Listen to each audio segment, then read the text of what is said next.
দাবি আছে, দাবি আছে, বাস্তবায়ন করতে হবে এমন কোনো দাবি আছে, এর বিরুদ্ধে কোনো দাবি আছে।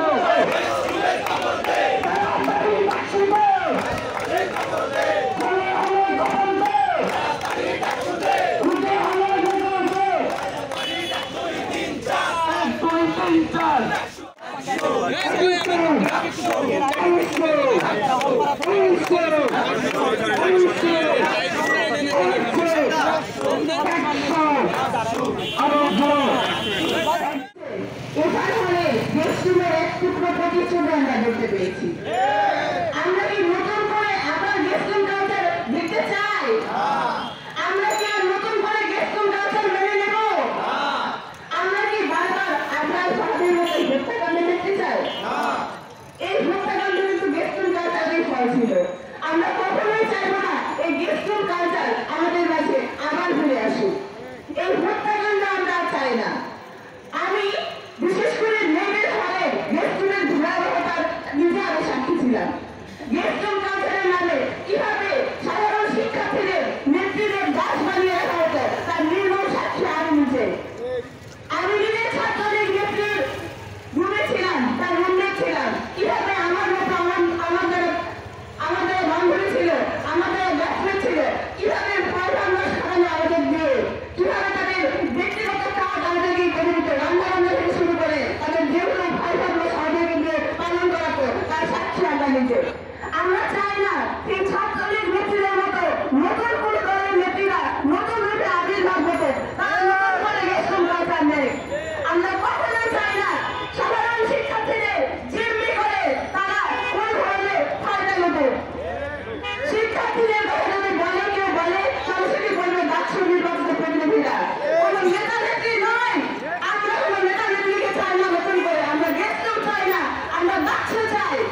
অবিলম্বে ডাকসু দিতে হবে, গেস্টিং কালচার বন্ধ করতে হবে। আপনারা যারা নতুন করে ছাত্রলীগের মতো হলে হলে দখল নেওয়ার কার্যকর করার চেষ্টা করছেন, আপনাদের এই স্বপ্নের দুঃস্বপ্ন থেকে যাবে। আপনারা ভুলে যান, আপনারা নতুন করে আসার কথা ভুলে যান। আপনারা মনে রাখবেন, একবার যখন ছাত্রলীগ নেত্রীদের ছাত্রলীগের নেতাদের আমরা মেরে বের করতে পেরেছি হল থেকে, তখন আপনাদেরও বের করতে আমাদের 2 মিনিট সময় লাগবে না। সাধারণ শিক্ষার্থীরা যখন একত্রিত হয়েছে, সাধারণ শিক্ষার্থীরা যখন প্রতিজ্ঞা করেছে কোন ধরনের নেতাকে, কোন ধরনের রাজনৈতিক কালচারকে, গেস্টিংকে আমরা মানব না, তখন আর আপনাদের নতুন করে ফিরে আসার কোনো সুযোগ আমরা দেব না, দেব না, দেব না।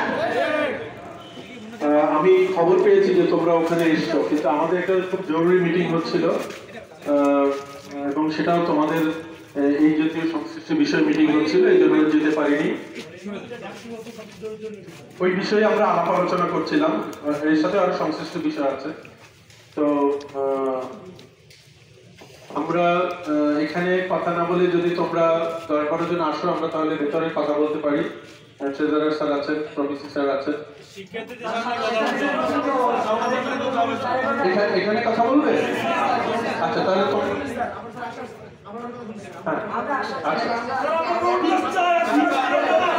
তাহলে তোমরা একটু দাঁড়াও, আমি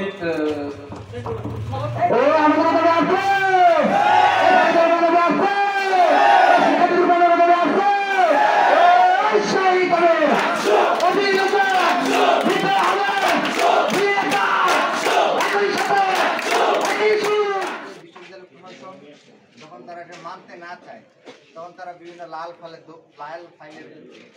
ফিতার দৌরাত্ম দেখায়। আমি একটা উদাহরণ দিতে পারি। 17 জুলাই যখন শিক্ষার্থীরা ঐক্যবদ্ধভাবে বিভিন্ন হলে হলে নিষিদ্ধ ঘোষণা করেছিল, প্রভোস্টের অফিসিয়াল সাইন নিয়ে আসছিল, ঠিক সেই সময় ওই সাইনকারী রোকে হলের প্রভোস্ট, তৎকালীন প্রভোস্ট, তিনি বলেছিলেন এটা আমাদের সাইন বাধ্য হয়ে করে দিতে হয়েছে, এটার অনেক প্রসিডিউর আছে এবং অনেক নিয়মকানুন রয়েছে, সেটার অনুযায়ী আমাদেরকে আগাইতে হবে। তিনি সেই কথা বলেছিলেন। কিন্তু আবার হচ্ছে 5 আগস্টের পরেও আমরা শুধু সেই প্রসিডিউরের গল্পই শুনতেছি। আমরা এর আগে আসছিলাম, অনেকগুলো দাবি নিয়ে আসছিলাম, বিভিন্ন দাবি। বিশ্ববিদ্যালয় প্রশাসন আমাদেরকে বারবার বলছে যে আমাদের এই প্রসিডিউর আছে, সেই প্রসিডিউর আছে, তারা এই সময় লাগবে, সেই সময় লাগবে, কিন্তু তারা স্পষ্ট কয়দিন সময় লাগবে তারা কখনোই বলে না। তারা সবসময় বলতে চায় যে আমরা দ্রুততম সময়ের মধ্যে করবো, কিন্তু দ্রুততম সময়টা কতদিন সেটা তারা কখনোই জানায় না। আজকে আমরা সন্ধ্যার পর থেকে ডিসি অফিসে এখানে আমরা দৃঢ়ভাবে একটা বিষয় বারবার দাবি জানিয়েছিলাম যে আপনারা রোড ম্যাপ কবে ঘোষণা করবেন, রোড ম্যাপের প্রসিডিউর আমরা প্রথমে চেয়েছিলাম যে আপনারা আজকে রোড ম্যাপ ঘোষণা করেন, তারা সেটা করতে অপারগতা প্রকাশ করছে। এরপরে আমরা তাদের কাছে জানতে চাইছি যে আপনারা কবের মধ্যে রোড ম্যাপ ঘোষণা করবেন, তারা সেটাও আমাদের কাছে অপারগতা প্রকাশ করছে এবং বিভিন্ন নিয়ম কানুন প্রসিডিউরের কথা বলছে। সর্বশেষ আমরা বলছি যে আপনার এই প্রসিডিউর শেষে কয়দিন সময় লাগবে সেটা আমাদেরকে জানান, বা আপনার ডাকসু নিয়ে আদৌ কোনো চিন্তা ভাবনা করতেছেন কিনা সেটা অফিসিয়ালি স্টেটমেন্ট দেন। পরবর্তীতে সর্বশেষ বিশ্ববিদ্যালয় প্রশাসন যে বার্তাটা আমাদেরকে দিয়েছেন যে আগামীকালকে তাদের একটা কমিটির সাব কমিটির মিটিং রয়েছে, সেই মিটিং শেষে ডাকসুর অগ্রগতি কত দূর হলো সেটার একটা বুলেট পয়েন্ট আকারে একটা বিজ্ঞপ্তি তারা কালকে আমাদেরকে ঘোষণা করবে। তার মানে কালকে আপনারা জানতে পারবেন যে তারা মিটিং করে কি